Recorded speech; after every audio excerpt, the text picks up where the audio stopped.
week 2 of the Rise Wellness program. Um, so basically, last week we looked at creating awareness, and awareness is the foundation for rising to meet what life presents us. Today, we're going to look at how we can resource ourselves to do that. Specifically, Barry and me would like to share 3 resources that we find to be very powerful: safety, satisfaction, and connection. 3 resources that we find to be very, very powerful. We're very mindful that it is a short space of time. So what I'll do is I'm going to just talk you through the 3 resources and maybe offer some ideas as to how you can bring them into your routine. Barry's going to come in and share his insights then, and it will take us through a lovely guided practice. As always, we're going to pause at 9 a.m. for any of you who have a hard finish at 9 and allow you to tend to your day at that time. And if you're able to stay with us, and we hope you can, I'll take you through after 9, just a short little experiential practice, and then we'll get a chance to discuss in our groups and have a final reflection. So starting off with the 3 resources. First, safety. It's a really powerful resource that we can draw on. And I guess sometimes I like to try and draw on metaphors to show the power of anything in terms of how it can benefit us. So I like to look at life almost sometimes as a metaphor, as a journey in the sea, and us being a boat in the sea and life being just traveling through the sea. And there are days when the seas can be calm and blue skies and nice and pleasant. It can be days where it can be just like today, kind of a sort of an ordinary day, a grey day, unspectacular in look and feel. And then there can be days where it can be quite challenging. It can be stormy conditions, high winds, choppy seas. So what does safety look like in this metaphor? Well, if we are a boat in that sea with those different types of days and conditions, safety is the anchor that we see in the boat. And the safety for us is the ability to know that no matter what the conditions that life gives us, that we have the ability to drop that anchor in the sea. And almost if you can just feel like if you were in a boat and it was choppy seas and like that uncertainty in the boat, and all the feelings that it can create, just sensing that feeling of grounding, of security, of knowing that that anchor is keeping us safe as we travel in the water in that moment. So how do we bring this safety anchor to our day every day? Well, the truth is that there's options, and we can choose. Drawing on last week, we can choose what we choose as our safety anchor. For me, my safety anchor is probably just taking 2 to 3 minutes on occasions. I might not do it every day, but on some days I might do it, and perhaps more than once, where I will literally just check in to my breath and just find myself with a little space, possibly just, it might only be 2 minutes, and just checking into my breath. And what I find in that moment is a huge sense of safety, because 1, it allows me to check in to see how I'm feeling. And then 2, it allows me to make awareness-based choices as to what I need based on how I feel. I remember last week doing one such exercise, and the words as I sat down. So just being there and checking in on my breath. The words that came up to me was, "John, you are trying so hard today." And it was such a powerful insight as I used my safety anchor, because I did start to realize that I was tired, that there was this energy, heightened energy in my body.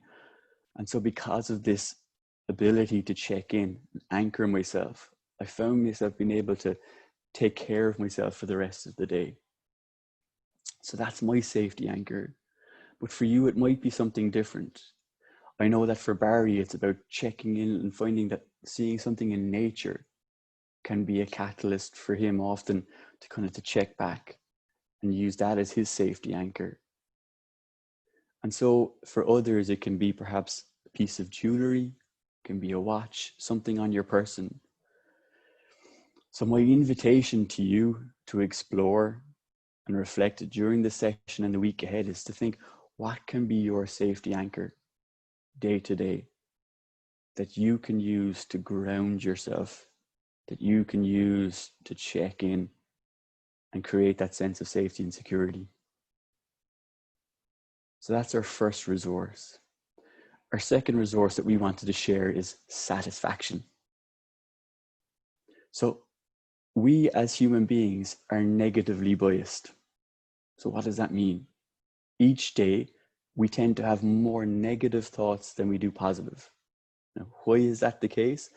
It's because our earliest ancestors were so concerned only on survival that all their thoughts were like negative in base, fear, worry about all the threats in the wilderness.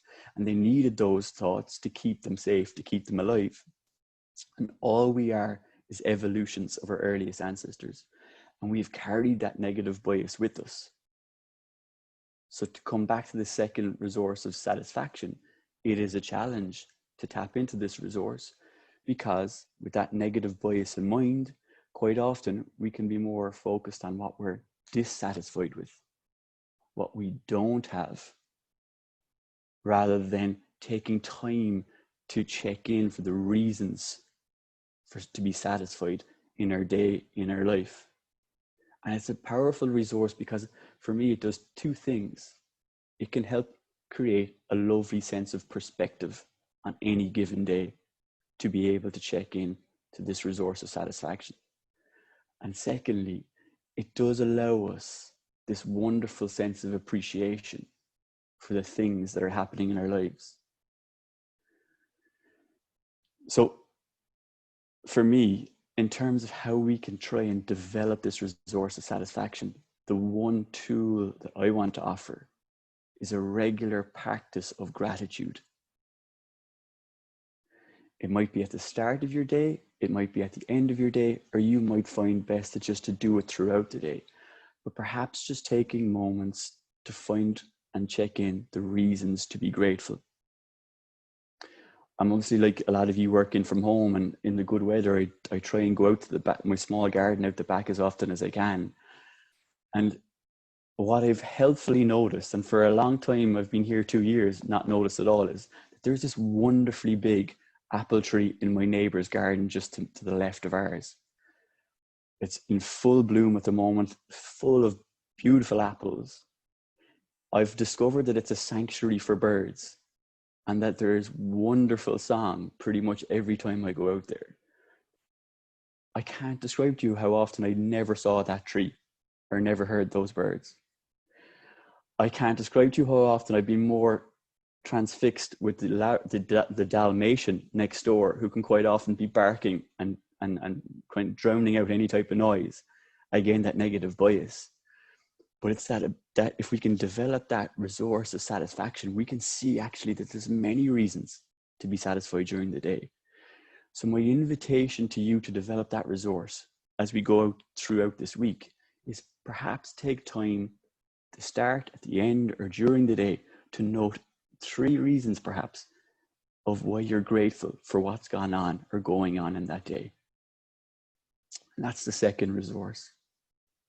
And the final resource that we want to share, and gosh, Barry, I really am realizing that this is such a whistle-stop journey in this, but we have more time at 9 to 9:30, and we can pick up on this more, is the resource of connection. And what I love when it comes to connection, to see the power of connection, is to look at a young born child or a baby and just look at the desire, or look at the yearning that they have to be in the arms of their mother and father, and just to see the change in emotion, the change in the body as they get that hug from their mother or father, right? It's so powerful, the warmth, the affection that they generate from that feeling. And that connection never leaves us as human beings. 39 years later, I still appreciate that sense of connection just as much. Now, the form of it changes.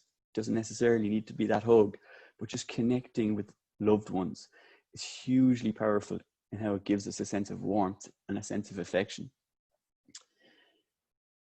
What I often find, though, in our busy days is that we can lose sight of that, or that we can drop a kind of a discipline in terms of connecting to the warmth and affection we get from the connections of the people we know and love. So really, in terms of developing that resource, it's about just being, one, aware of the power of connection, and two, it's constantly coming back to that idea of who could I arrange to meet up with, you know, that I really love to see. Who could I ring to say, how are you? Or even who could I send a simple message, text message to say hello? Just tapping into that powerful connection piece. I found myself last week, I don't know about you, but what I find quite often is in my days, they quite often can generate a momentum of busyness. So I start off with this grounded kind of sense, you know, and hopefully you're all getting that here. But quite often I find that it can dilute and sometimes dissipate as the day goes on. And there can be such a bit of an intensity then come mid-afternoon. And one mid-afternoon, I was sitting out the back garden last week, and it was in my mind that I really wanted to ring a family member. And a piece of me was like, come on, no, the striving piece was keep going and you can do it later on. But perhaps the awareness piece we talked about last week and awareness-based choice making, I said, no, I'd like to do it now. And I rang that family member and we spoke for 20 minutes. And it really, really did change my day. It just transformed how I felt. You know, there was a softening in me, a softening in my heart. I kind of looked at what I was going to do for the rest of the day and work in a different way, in a lighter way, in a more enjoyable way. And yet so easily I might have not had that phone call and my day would have had a different shape. And that just is a simple example of the power of connection if we can continue to remember it and continue to tap into it. So they are the three resources that Barry and I really feel can help you in your journey through the Rise Wellness Program and beyond, to rise to meet whatever life presents you. Before I hand over to Barry, there's two things that I'd like to share in closing off. Firstly is there's a wonderful interlinking across the three, I find. And therefore I think there's a double benefit. So for example, ringing my family member, yes, it's a lovely sense of connection. Two, is a lovely sense of safety, just to being in their presence or to hearing their voice. And as Barry would often say, there's a lot more than just warmth and affection. There's the wisdom, there's the fun they evoke, the joy. So that's the first thing. They're highly connected. In the same way that call gives a great sense of satisfaction. The anchoring in that safety practice that you develop can often then allow you to see reasons to be grateful in the day and bring a sense of satisfaction. So there's a wonderful interlinking of them, and therefore a double benefit to tap into anyone on a given day. That's the first thing. And the second thing in closing is I wanted to say is these resources are also almost like metaphorically like tools in a toolbox that you now have with you, that you can take out and use as a tool to help you to rise to meet what life presents. But when it comes to tools, there tends to be two forms of tools. There can be sharpened tools that are tended to regularly, and they're most effective when asked for use. And then there's tools that aren't tended to. They get blunt and develop rust. And in the infrequent times we come to draw on them, they become quite ineffective and hard to use. So the only way that I can say that these resources can be useful to you is through regular practice and through regularly coming back to try and bring them into your routine. That's how you make them sharpened tools, and that's how they can then become quite powerful to you in your journey in rising to meet what life has to offer you on a given day. Do you know, I'm going to pause now. Maybe just take 10 seconds, perhaps maybe just take 30 seconds, and we'll just close our eyes before I hand over to Barry, because I just want you to digest. I'm really mindful that there's a lot in that. So just closing your eyes before we hand over to Barry.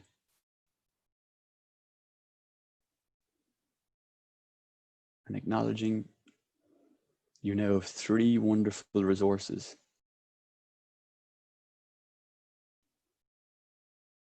And in the week ahead, you have a wonderful opportunity to start sharpening those tools of resources and allowing them to play a powerful part in your days.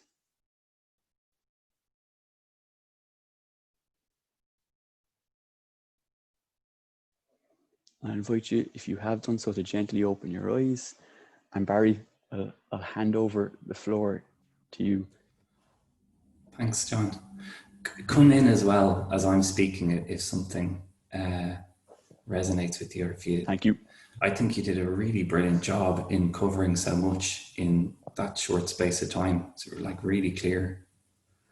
And maybe the most helpful thing that I could do, because there's loads there and it's not to add anything new to it, as well as being resources, these are just basic human needs. It's what everyone wants. Like why we do anything, we all at some level want to feel safe and satisfied, just happy and connected.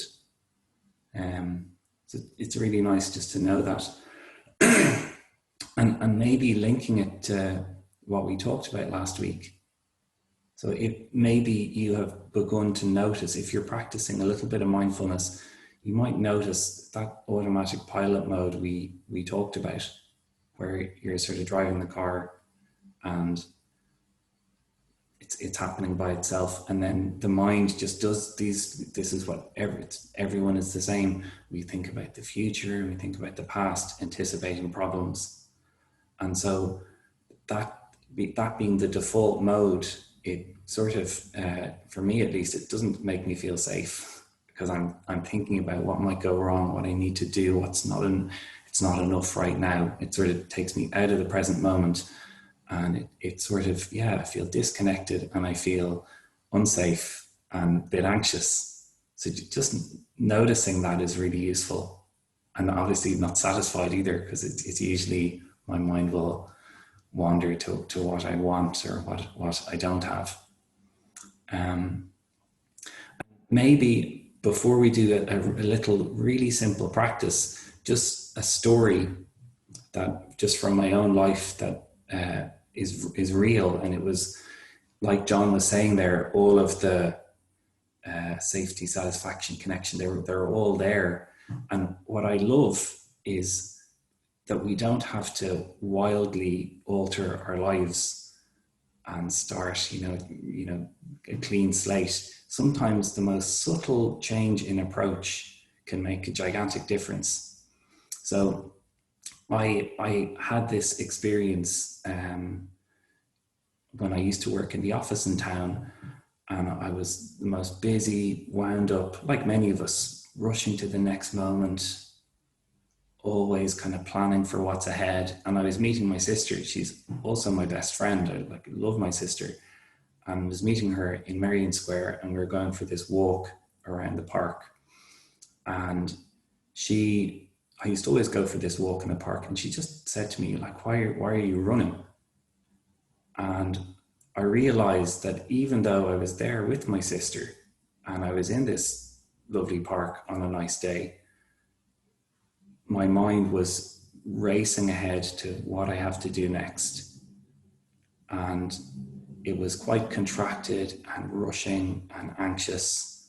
And even though my sister was there, and even though I was in this lovely place, it wasn't a nourishing experience. And that was amazing to me, really. As I started to learn about the practice of mindfulness, I started to sort of notice these little opportunities in the day to kind of approach things a bit differently. And it really kind of boiled down to just slowing down and paying attention. And that walk in the park that I would have done every lunchtime, it could be one way or the other. So it could be something just to be kind of rushed through where I'm hardly paying any attention to it. Or it could be something where I go, okay, I'm here now. And I kind of slowly walk through the park and I kind of see other people and I'm aware of little details in the environment, leaves fluttering, the breeze. Just it can be gorgeous, or I can be oblivious to it all. And that didn't require some huge, alteration in my routine or anything. It's just how I approached it. And then the practice I'll bring you through, I find this super helpful, and it's something you can do on the go. So like what John was talking about, when we're the typical thing for me, as well as many others, is just rushing, worrying and rushing. And it can be quite a contracted state. So this little practice is from a man called Gregory Kramer. He developed insight dialogue. And you think of the words, or just the word pro.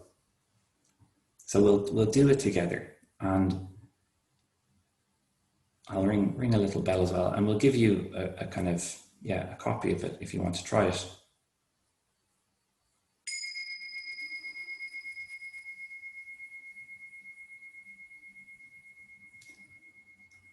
So now, and even maybe once or twice during the week, you might remember the word pro. And the P is just the invitation to pause.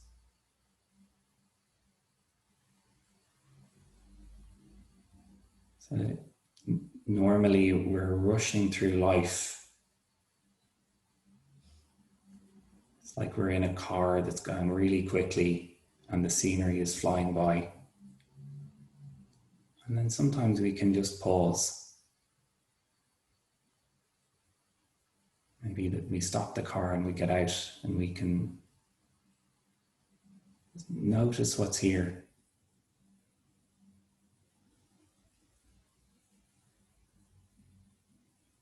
So when we pause, it brings us into contact with the present moment.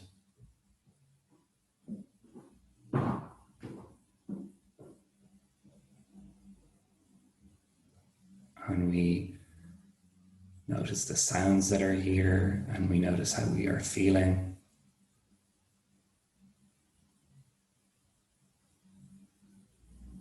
We remember that we're sitting, just pausing.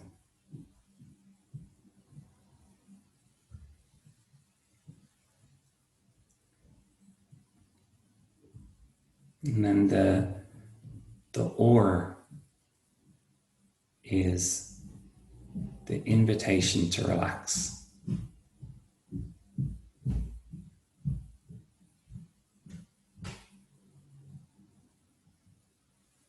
Very often when I pause, it feels like I'm a coiled spring. So all this tension here, I'm not really aware of.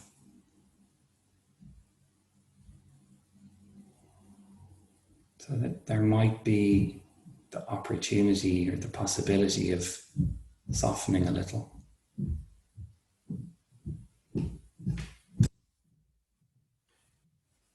Around the eyes maybe, or around the mouth.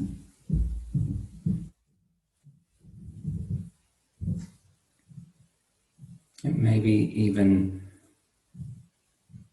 just letting the body really feel supported, heavy.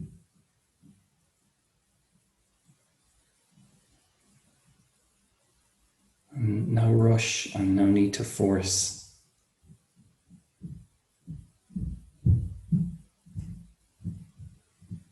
Pause, relax. And then the O is opening. And again, the habitual state might be kind of narrow and contracted thinking. Here it's just opening fully to this moment.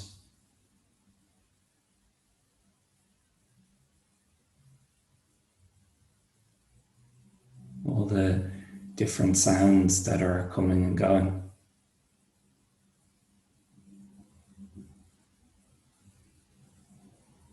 Traffic outside. Other people in the building maybe.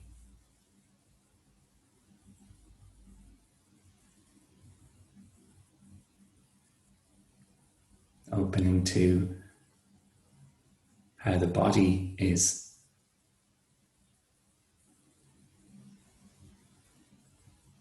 This body sitting here and sensations coming and going.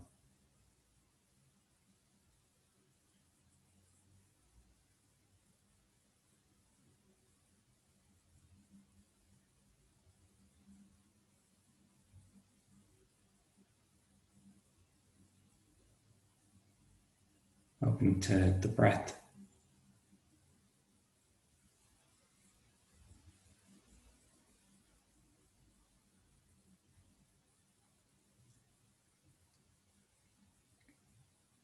And just resting here.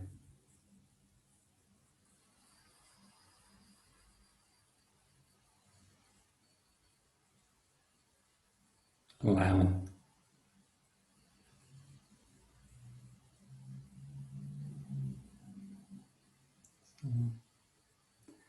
Really short little practice. For me, when I do it, it feels a little bit different afterwards. I feel more open.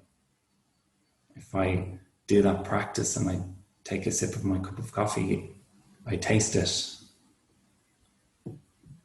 Just allows, nourishing, allows me to connect a little bit more easily with nourishing experiences. Yeah, I'll ring the bell.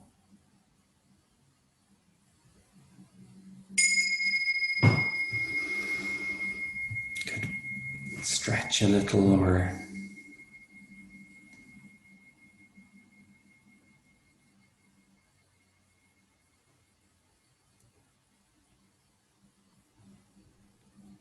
pause, relax, open. That's beautiful, Barry. Thank you.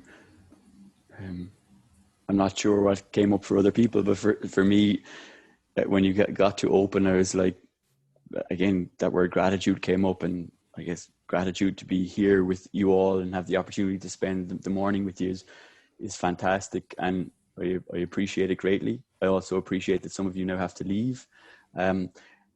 The three resources: safety, satisfaction, and connection. We are very conscious that you might feel that there's a lot in that. We'll send an email that will just recap on it. The great thing I would say about the three of them is they can be very time-light in how you can bring them into your week from here till next Tuesday. Very simple, short ways to bring them in. So we wish you every success in trying to weave them into your day. For those of you who can stay with us, it's fantastic. We'll take a couple of minutes break for anyone who wants to refill their cups of tea, to take a comfort break. Please do so, and we'll get going in like say 9:03. And Barry, there's maybe a couple of questions that I might ask, that I want to ask. So, okay, so brilliant that everyone can stay. We'll just let people come and go as they need. How important is practice? Like the word practice has been mentioned a number of times. How important is practice in everything that we're speaking about last week, today, and even the remaining 2 weeks? Well, like something I noticed when we did this is the third iteration of Rise. Yeah. And I had read loads of stuff about gratitude, and I loved gratitude, but I wasn't the best practitioner of it. And John is. So he didn't show it in this session, but he's like, for how long is it now? Quite a long time. Okay. I did have it just in case. Yeah. I promise that wasn't like a teed up prompted question to make this happen, but I was going to show it anyway because I'm very proud of it. So this is my gratitude journal. It has 160 pages. Each page is split up into 6 entries. So that's 960 daily entries. that's in this one gratitude journal, which is approximately 3 years of daily entries. So what's interesting is I had to do a talk to around 150 graduates recently, and one of the things that we were going to talk about is strengths. And there's a very good strengths kind of profile exercise called Virtues in Action, which I'd recommend anyone to do. So I said, if I was going to ask them to do it, I better do it myself, just so I'm familiar with it. And I hadn't done it for 5 years, I'd say at least 5 years. So I went and did it, and you do a series of questions, and it came back with your 3 top strengths. And my number one top strength that I possess according to Virtues in Action is my ability to be grateful. Now, 5 years ago, I didn't see it at all feature in my top strengths. So I guess what that reinforces, and what I would say to anyone here, is if you really believe that you want to invest in yourself to be able to rise to meet what life presents you, the easiest way to make that happen is through regularly committing to the ideas, the practices that Barry are sharing, to the suggestions that we offer. It's a simple formula. It's just requires a lot of discipline. So yeah, and as a teacher, Barry, what's been your sense of it, of the importance of practice? Well, yeah, even so, I started doing my own journal, of a gratitude journal, after seeing John's one, and it is amazing. Like, whatever you practice, we all know this anyway. It's like strengthening this muscle, and I found, and many others find, and I'm sure some of you do, when you practice mindfulness, say, it's strengthening your muscle of remembering and paying attention and reconnecting and coming back. So when you're sitting there for 10 minutes or 20 minutes or whatever it is, you're just practicing this formally, and then it's the same thing. It just happens informally much more often the more you practice something. Yeah. And making it enjoyable too, I think, is really important. Like, you won't keep it up if it feels like a real slog. So we all have busy lives and different demands. So whatever feels enjoyable and helpful, I think. Yeah. Okay. Last question. And how do you make it enjoyable? What advice do you have for everyone here? Well, it's not that that's a good point, because it's not that you're always looking for this beautiful experience, because sometimes when you sit, it's quite difficult. It can feel frustrating, and that's part of it, to just, okay, this is the experience right now. But just something that's not completely, you're not feeling overloaded.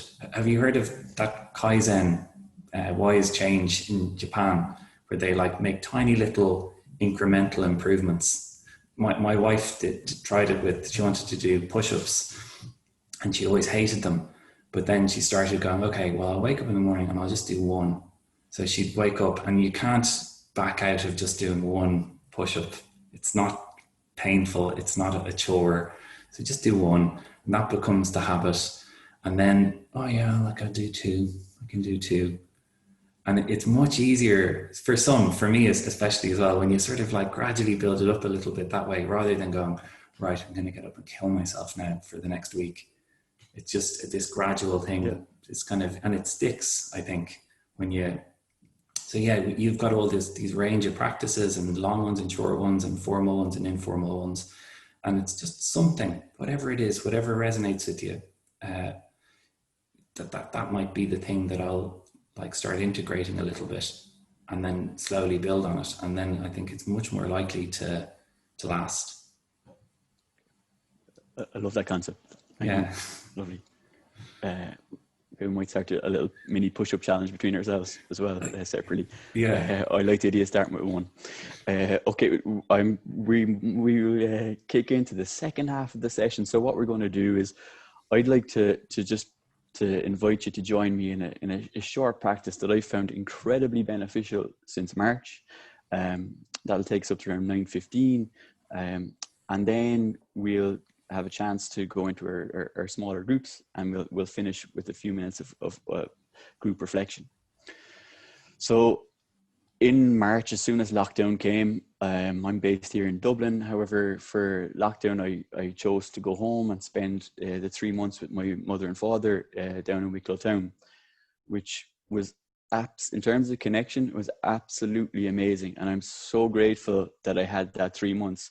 I had not had 3 months like at home in that way since I was a kid. And it was absolutely beautiful to spend time with them. On the flip side, the downside is that I could not connect with my family, with my friends, with the loved ones that I had in Dublin or anywhere else for that matter, in a physical way, in the way just of meeting up that we do so regularly. And so that was difficult. Part of my strategy for minding myself and being able to rise to meet what life presents me, particularly during lockdown, outside of a commitment to a mindful life, was swimming, sea swimming. So I go to the sea 4 or 5 times in a week, usually in the morning time.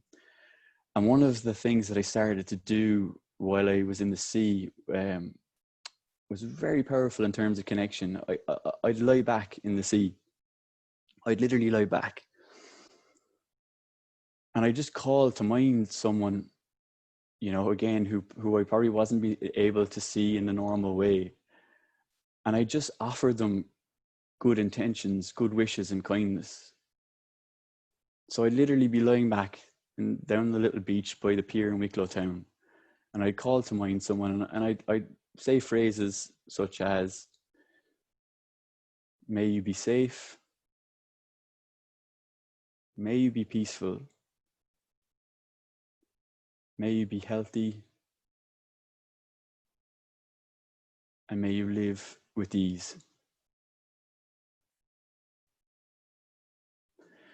And what I can honestly describe is that there in the fairly cold, particularly March, April anyway, the cold Irish Sea, there was huge warmth generated by the fact that I was seeing this person, that I was being able to offer them these good wishes, these good intentions, and that sense of kindness. And in the absence of being able to do it in the conventional way, it felt like a very powerful way to stay connected, to tap into that relationship. So what I'd love to do is I'd love to just invite you to join me in trying to experience that practice. It comes from a practice called loving kindness. And when we finish in 3 minutes or so, I'll ask Barry just to share a bit of insight in the practice. Before I invite you to get comfortable and to close your eyes and join me, there's a couple of things I'd like to say. Firstly, in all those times in both the Irish Sea and when I practice it outside the water, it can work incredibly well on a given day, or it might not land as well as I'd like. And you might find that it will be one of those experiences for you this morning, and that's absolutely fine.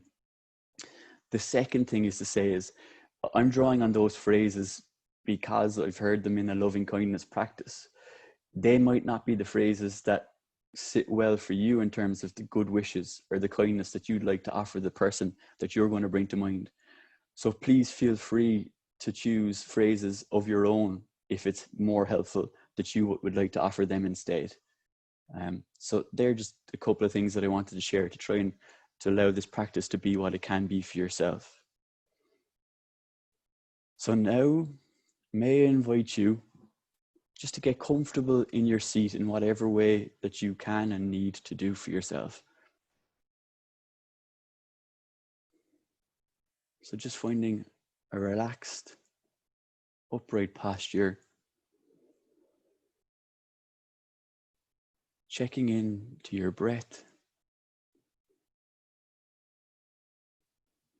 just feeling the rise of the body with the inhale, and as it drops gently with the exhale.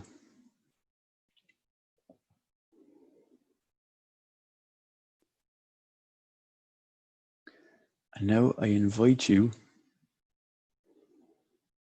to call to mind someone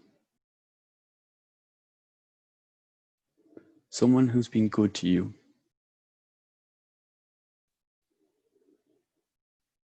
Someone with whom you have uncomplicated relationship.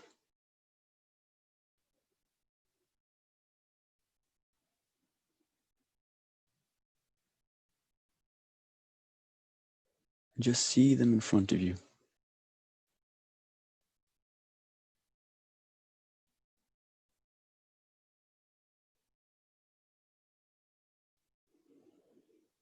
And now I'm going to invite you to offer them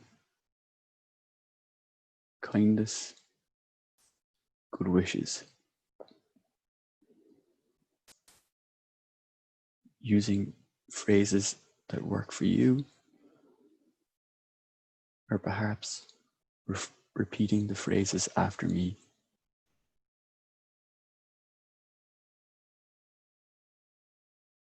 May you be well.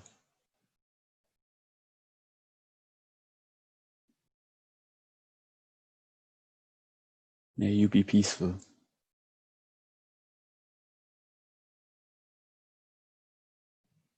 May you be healthy.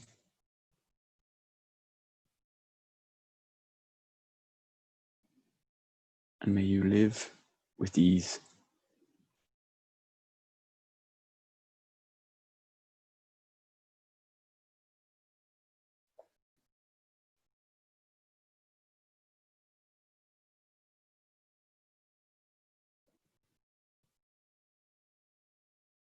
And just repeating those phrases as you see that person in front of you are the phrases of your own.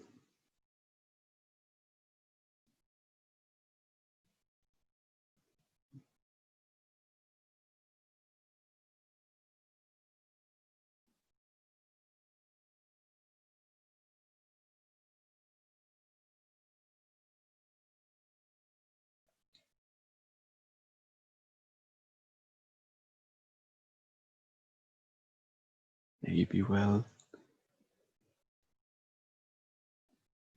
May you be safe. May you be healthy.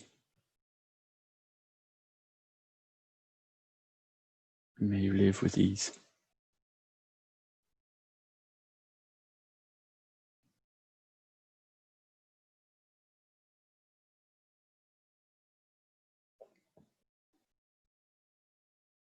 Just sitting with the feelings of kindness or goodwill that you're generating towards this person.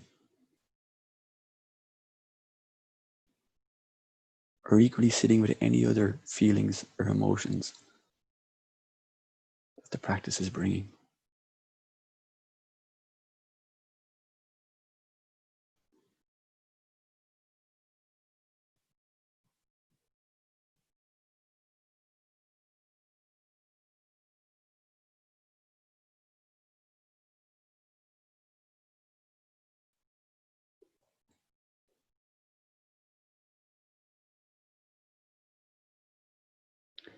Slowly dropping the image of the person you called in mind, and ever so gently starting to reconnect with your breath,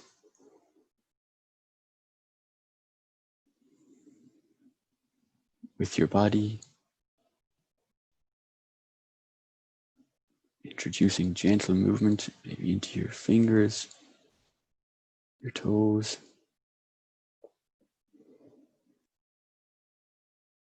and any other gentle movement.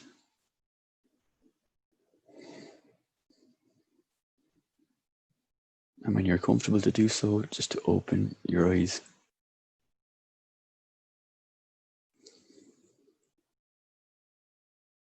So this can be a very powerful practice. And in light of the current dynamic that we experience these days, and particularly if you're based in Dublin, again, restrictions on meeting people in the way we know can create opportunities to find other ways to connect. And this is one that can be something that you might like to introduce.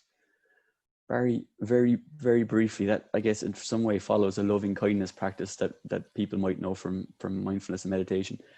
Just could you very briefly just share with people what the practice is designed to do? Well, I think you did it there. It was really simple and really lovely. It's so accessible. It's what you described lying back in the sea is just lovely. It's an informal, version of this formal practice called loving kindness or metta. And the way it's traditionally done, it works with attention and intention. So in the East, they would have started with themselves. You're like, oh, may I be well, may I be safe, may I be healthy, may I live with ease. And then you bring to mind a neutral person or a good friend then a neutral person, then a difficult person, and then everyone. And then when they started teaching it in the West, they discovered that we're really hard on ourselves. So it's very difficult for us to wish ourselves well. So it's sort of flip it a little. And you might have found it there with the practice John brought you through. When you start with, I always use my dog. It's the default one. I really want her to be happy, and I can just, it's unconditional affection from her. So it's easy for me to go, oh, yeah, you want to be safe, happy, healthy. And it's easy to get the few little sparks going in the beginning. And then from there, I bring to mind a neutral person. So this is an example from my own life of just how transformative this can be. I would have been the biggest skeptic when I came to all of this 13 years ago. Say it wouldn't have been where I'd be going in wide-eyed going, oh, this is going to be transform me. But I was sitting there going, who could my neutral person be? And there are so many, but it's kind of be hard to pick someone sometimes. And there is a receptionist who worked in the office who I didn't know at all. So I would every morning just go through this practice, my dog, receptionist, a difficult person, we won't go there yet, and then myself. And as the kind of weeks and months went by, I'm sort of imagining what this person's life might be like. And I know that they go through ups and downs like me. And I know that they want to be happy. They want to feel safe. They want to feel satisfied. They want connection. And I just found that I'd come in the building and I'd see her and my heart would light up a bit. I'd be like, oh, hello. I'm sure she saw some change. Like she's become much sounder. But it's like, yeah, practicing this muscle, and it's not kind of, it's a mutual benefit as well. It feels lovely. It's a really nice practice. We'll give you one of them, and again, don't feel overwhelmed. If it resonates with you and if you want to experiment with it, it'll be there. But don't feel, oh, I have to do everything now, and I'll just feel completely overwhelmed. But it's yeah. Would you have anything else to say about it, John? I think that's, you summed it up wonderfully. It is that generating feeling of kindness, like for within and for others. It's very powerful, and there we'll yeah. So it's something to consider as a practice to take on. What we love to do, just very conscious of time. Oh yeah, sorry. No, one thing, Yes. tiny thing. Think of it like sowing seeds. So if it doesn't grow immediately into this, like, oh, wonderful, that's completely normal. You're just like, it might grow in its own time. So yeah, Yes, that's all.